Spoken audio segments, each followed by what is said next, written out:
সাংবাদিক নজরুল ইসলাম সাগরকে হত্যার হুমকি দিল প্রধান শিক্ষক। থানায় জিডি। অষ্টগ্রাম উপজেলা প্রেস ক্লাবের সাংবাদিকদের প্রতিবাদ। কিশোরগঞ্জের অষ্টগ্রামে দৈনিক আমাদের সময় ও দৈনিক দেশতত্ত্ব পত্রিকার সাংবাদিক অষ্টগ্রাম উপজেলা প্রেস ক্লাবের সভাপতি নজরুল ইসলাম সাগরকে হত্যার হুমকির অভিযোগ পাওয়া গেছে। গতকাল 16 সেপ্টেম্বর সাংবাদিক নজরুল ইসলাম সাগর তার জীবনের নিরাপত্তা চেয়ে অষ্টগ্রাম থানায় একটি সাধারণ ডায়েরি করেছেন, যার নাম্বার 468, তারিখ 16/9/24।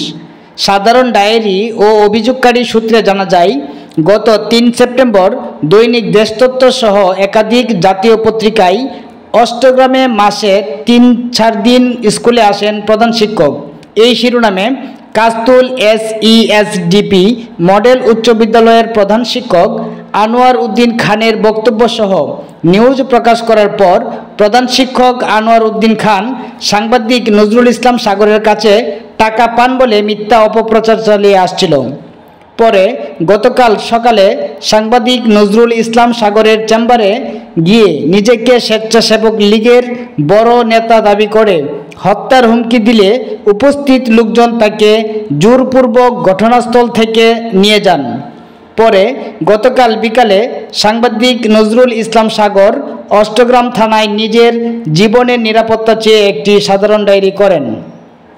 বিষয়টি নিশ্চিত করে অষ্টগ্রাম থানার officer in charge Mohammad Shafiqul Islam Austagram online টিভিকে জানান, সাংবাদিক নজরুল ইসলাম সাধারণ ডায়েরি করেছেন, বিষয়টি তদন্ত করে প্রয়োজনীয় ব্যবস্থা নিব। পরে অষ্টগ্রাম উপজেলা প্রেস ক্লাবের সহসভাপতি সাংবাদিক অজিত দত্ত ও সাধারণ সম্পাদক তুফাইল আহমেদ তুষার স্বাক্ষরিত একটি প্রতিবাদ লিপি অষ্টগ্রাম উপজেলা নির্বাহী অফিসার বরাবর প্রদান করা হয়। এ বিষয়ে জানতে চাইলে অষ্টগ্রাম উপজেলা নির্বাহী অফিসার মোসাম্মদ বিলশাদ জাহান জানান, প্রতিবাদ লিপি পেয়েছি, অভিযুক্ত প্রধান শিক্ষককে ডেকে ওনার সাথে কথা বলে এ বিষয়ে পরবর্তী ব্যবস্থা গ্রহণ করব। SM Nadiruzzaman Ajmal, Austagram online TV, Kishoreganj. আপনি যেটা বলছেন যে প্রাইভেট সভাপতির অনুমতি নিয়ে এরা 2টার পরে ছুটি দিলা, সভাপতিকে অনুমতি দিতে পারে? এটা অনুমতি নিয়ে বলতে হলে প্রাইভেট পড়ায় ছুটি দেয় না, স্কুল থাকে, মানে এরা প্রাইভেট পড়ে, মানে প্রাইভেটটা তো ক্লাস বন্ধ করে প্রাইভেট পড়াটাকে যুক্তিসঙ্গত আপনি বলেন তো? এটা তো আমি মানি না, কিন্তু এটা শহরে স্কুল না, বুঝলি না? আর এটা কি বলেন? এই যে পাইলট চলতেছে, এই হকশপ চলতেছে, বাঙ্গালপড়া চলতেছে, তা আপনাদের এইগুলো কি শহরে নাকি?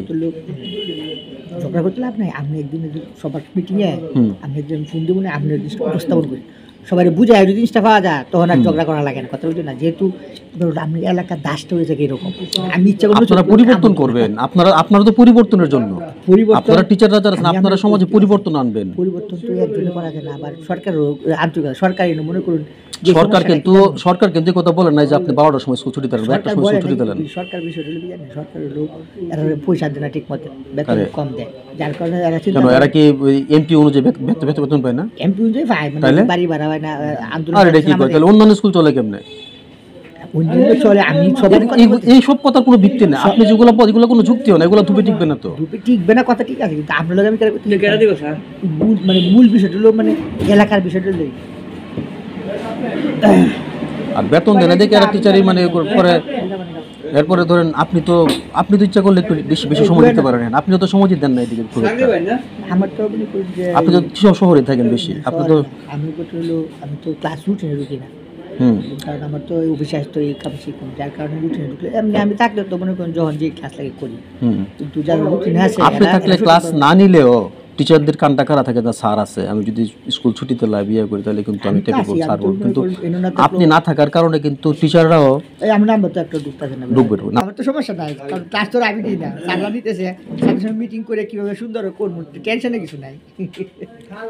বয় হলে কাজ করে উনি রেগুলার থাকলে, উনি যদি রেগুলার থাকতো তাহলে স্কুলটা একটু ভালো চলতো। উনি থাকে না, উনি সপ্তাহে একদিন থাকে, সর্বোচ্চ একদিন বা 2 দিন, হয়তো হয় বৃহস্পতিবারে আসবে না, শনিবার রবিবার আসবে। শিক্ষা স্বাস্থ্য এগুলো কিন্তু গুরুত্বপূর্ণ।